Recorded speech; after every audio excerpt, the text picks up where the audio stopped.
Hey guys, this is TurboLover. I apologize for the poor editing, but I'm gonna show you today my Ace Tanker gameplay in the Batchat. This is the first Ace Tanker I get. You can see the win ratio for me is 40% in 312 game, which mostly stems from the fact that I started playing the tank before I learned how to play properly lights and mediums.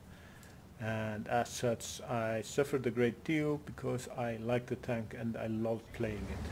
And recently I've been changing my playstyle, trying to learn how to play scouts. With the arrival of the tier 10 scouts I've been having much more fun, and I started picking up the Batchat as a result of that enjoyable gameplay. So this game here is a game where we are rated at 38% of the 38% chance of winning, I think. As you can see, there's a lot of blue and purple, nice players. In games like this, sometimes the blues tend to, the better team tends to overplay their position. They don't really concentrate on playing as a team, but that's something that we did. As you can see, we have two yellows, the Patton and the Batchat. Go and try to put pressure on the TVP T50, and when I see that happen I decide I'm gonna join in on it. As you can see, he is overreaching, he is alone and he doesn't have any armor. A Centurion AX I spot it and I get damage instead, which is not maybe the best thing, but yeah. Yes, the TVP overextended harshly and got shot instead. The Batchat from our team, the other Batchat, has taken more damage than me. The Optic 907 is taking a lot of damage from their team. Really good player, as you will see later on how he plays it. And this is the difference, I think, between a really good player and a not so good player. What you can see is happening between the Batchat and the Object. The Batchat is going for the Object. I don't know what he's trying to do really. I'm getting my ass out of there. I think they're going to try to overwhelm us. We have only, at this point, we have only two guns who would support me. If they got over, and I would probably get killed, so I'm backing up, trying to play it a bit like a scout. The T-1810-5 and the Object 907, they actually managed to kill off both of the Batchat and the Patton we had, both the yellow players, and this is a characteristic, I think, of our players that are not, well, I wouldn't say they're bad, I would say they're inexperienced. But these guys both have 15,000 battles, so maybe that's not inexperience. I tried to pick off the Optic 907, I don't get a really good chance. I have better shots at the 10-5, and when he starts pointing his gun at me, I just decide to finish him off.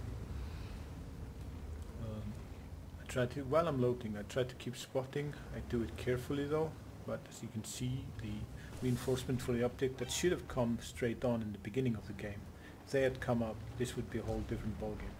The 125 is very well suited for this kind of battle, with a good gun depression and an excellent turret. The Centurion as well, one of my favorite tanks, but he exposes his side there and takes a couple of shots. The Optic 907 is doing what I want to see every player do. He doesn't stop playing, he doesn't go into some sort of a suicide mode or try to retreat. He's still playing. The Optic 907 is a really good tank, and see how he dips into the water, uses the other tanks to hide.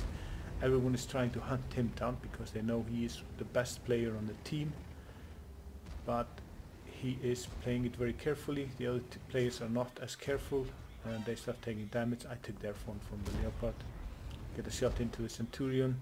The 185 E5 is hitting me, and I don't get to finish him off. I get a bullet into the Centurion, and before he manages to reload, he is killed by my buddies. So you see, there was 5 of us against 3 of them, and that usually only goes one way. And now we see another example of what yellow players tend to do. They're not reading the map. You see the 1A4 is over confident, has gone too far, and his sights are now exposed, and you will see it, how quickly he goes down, because he really doesn't have a chance, long reload time. And now we can see the advent of the Super Conqueror, it's shooting down on the Optic 268, so killing it is not that hard. The other Super Conqueror has to retreat because our Super Conqueror is shooting down on it, and here comes an excellent shot from me. Look at this. Have the whole sight and managed to shoot it in the turret, the only place I shouldn't really shoot into. The Leopard is put on fire. The IS-7 decides just to ram the Super Conqueror and gets it off. The AMX-50B probably has lost all of its ammo and it falls back. The approach I used there is that I'm not really engaging the players as in face to face. You should never do that in a Batchat. You can circle them, you can try to surprise them, but you should really never engage them head on. I fall back when I need to. I'm trying to reserve my hit points. I'm not really good at that, as you can see, but I try my best. And there, I'm nearly fully loaded. 6 seconds left there, maybe 5, 4, 3. Not the smartest thing in the world, but I managed to get off the finishing shot. But I take one myself and I just decide to cap because I'm still scared of the enemy team. They're down to 4 by now. The Stridsvagn is holding them back. They have cleared out the Jagdpanzer and the Type I Heavy, and they're not really happy about it. The Jagdpanzer, the E100, and no, yeah, that was a Jägeru. The Jägeru and the Type I Heavy are not really happy about it, and the Type I Heavy is complaining. Their Jagdpanzer shows up, and our AMX-50B goes to the guards. Always devastated when you get hit by these, and the AMX-50B simply doesn't have any armor. I'm still trying to cap. We're at 77%. I don't know why the IS-7 has to ram me. I would have stopped the cap anyway. I just wanted to make sure that we were on top of things before doing it, and we are. The problem here for the enemy team is that they are spread thin. The Jagdpanzer and Maus are playing together. The Jägeru gets hit by the E3, good penetration on that. The other Jagdpanzer is looking at the Optic 140. I managed to sneak past him, circle him, and his days are numbered. I would choose a Batchat over a Jägeru any day. I managed to get the first bullet into it, and a great bounce. That was a fantastic bounce by me. I get a side shot, 1 bullet left. He's trying after me. I'm gonna put one into him. Nope, I'm not. The IS-7 destroys him by a nice side shot, and I spend my last bullet, and I don't realize that I'm only loading 1 bullet. But the Maus is going down. 1 against 7, I believe, yeah. And he's gonna go down slowly but surely. Maus never dies quickly. 383, 581. Stridsvagns get hit, and yeah. A great game. This was a team effort. We were cautious versus the Unicoms. The Unicoms didn't play very cautious, I think. The Optic 907 started taking damage early on, took way too much damage, and when the Batchat, the 48 Patton and the Batchat went after him, they managed to do damage to him, but they got themselves killed, and that was very, can I say yellow? Very lemon. They just go in, they punch out damage, and they take damage. They take way too much damage, that's why they die. And they dealt maybe 17 or 1800 together, but they took over 3000. They took around 4000 points of damage. The Patton being a 2000 hit point tank and 1800 on the Batchat. So 3800 points they take, and they don't manage to deal 2000 together. That's not gonna win any game, so they should have played a little more carefully. The Optic doesn't give up, even if it only has 120 points. If we had an RT, that RT could have made a short work of him, and the game would have been a bit different. I believe I would have gotten more attention, but I didn't, and I'm happy about that. We played as a team. You could see them going against, you could see the enemy team going against maybe 4, or we could go up, and you can see if you go over the video again, we go up 5 against 3 when we kill the Optic 907. Had he had been at full hit points, I think that it would have been a bit different. He would have played better and we would probably have suffered losses there. But we killed them all because they were unable to hide their sights.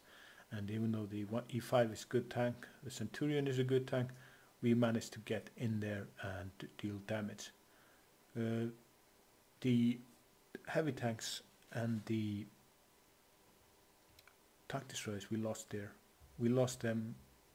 That was a Pyrrhic victory for the enemy. They didn't really manage to push through them, and when they finally got, we had the upper hand. We had 3 heavies left that had gone onto the bridge, the Batchat and the Object. That's me. We had pushed through, and I would go with and the fact is that we had the view range on them. So I think we were in a pretty good position. This is an ace tanker game for me. 5,000 damage, 1,700 points of spotting damage, but I don't see that as a big game for me. I see it as a good team game first and foremost. And my playstyle with the Batchat is like a scout.